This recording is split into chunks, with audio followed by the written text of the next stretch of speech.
si Jade Buhoy at narito ang mga napapanahong balita. Bilang tugon sa pinsalang dulot ng shear line, namahagi ang Department of Agriculture o DA sa 4,000 sako ng inbred at hybrid seeds na nagkakahalaga ng lampas 4 na milyong piso sa Oriental Mindoro. Ang inisyatibo ay bahagi ng Regional Disaster Reduction and Management Rehabilitation and Recovery Program upang matulungan ang mga magsasaka na makabangon.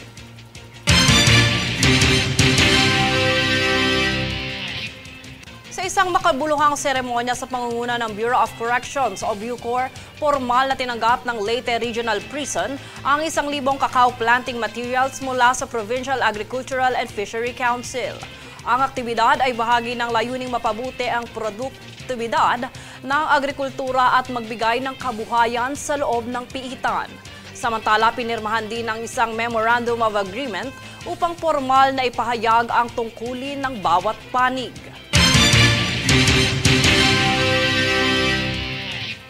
Nasa kabuoang 34 na individual ang naaresto ng PNP-ACG simula ika-17 ng Enero hanggang ika-23 nitong buwan. 20 rito ang wanted habang ang 14 naman dito ay naaresto mula sa entrapment operation. Kamakailan lamang ay nagsagawa rin ng pagpupulong ang PNP-ACG upang pag-usapan ang pagpapaigting ng operasyon ng kapulisan sa pagtugis ng mga iligal na gawain. Kami ang boses ng pagbabago. Ako si Jade Buhoy at ito ang News Force. Sa ulo ng mga balita, unang kaso ng MPAC sa Baguio City, naitala. 17 Pinoy hostages sa Yemen, pinalaya na. COMELEC nakatakdang mag-imprenta ng balota para sa 2025 election sa Lunes. PBBM pinag-aaralan ng 7 a.m. to 4 p.m. government working hours. DA sinabing sagad na ang presyong 58 pesos per kilo ng imported rice. Celebrity chef Gordon Ramsay pumisita sa Pilipinas. Lutong Pinoy, tinawag nitong Sleeping Beauty of Asia. Patas at mantay na balita, komprehensibong ulat para sa pulso ng masa. Ito ang News Force.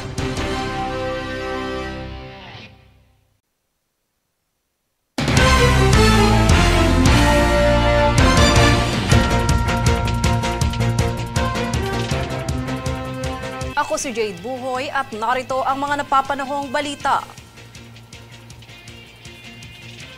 Agad na nagpadala ng kahon ng family food packs ang DSWD sa Southern Leyte matapos na yumanig ang 5.8 magnitude na lindol dito. Nasa mahigit 100 kahon din ang naipamahagi ng DSWD kasabay ang mga mineral na tubig. Patuloy naman ang ugnayan ng DSWD Eastern Visayas sa mga lokal na pamahalaan para sa iba pang kakailanganin na tulong.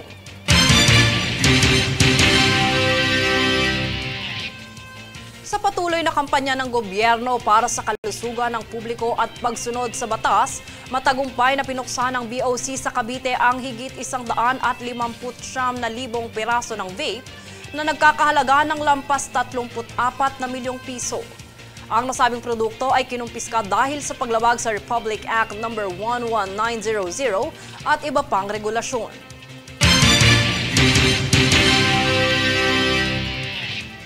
Ipinarangal ng DILG sa Makati ang 2024 Seal of Child-Friendly Local Governance Award. Kinilala ng DILG ang lungsod bilang isa sa mga 7 syudad sa NCR na mayroong mga programa at polisiya na magbibigay kahalagahan at pagkilala sa mga bata.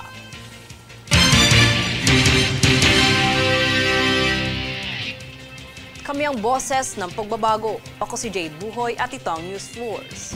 Sa ulo ng mga balita, unang kaso ng MPAC sa Baguio City, naitala. 17 Pinoy hostages sa Yemen, pinalaya na. COMELEC nakatakdang mag-imprenta ng balota para sa 2025 election sa Lunes. PBBM pinag-aaralan ng 7 a.m. to 4 p.m. government working hours. DA sinabing sagad na ang presyong 58 pesos per kilo ng imported rice. Celebrity chef Gordon Ramsay pumisita sa Pilipinas. Lutong Pinoy, tinawag nitong Sleeping Beauty of Asia. Patas at mantay na balita, komprehensibong ulat para sa pulso ng masa. Ito ang News Force.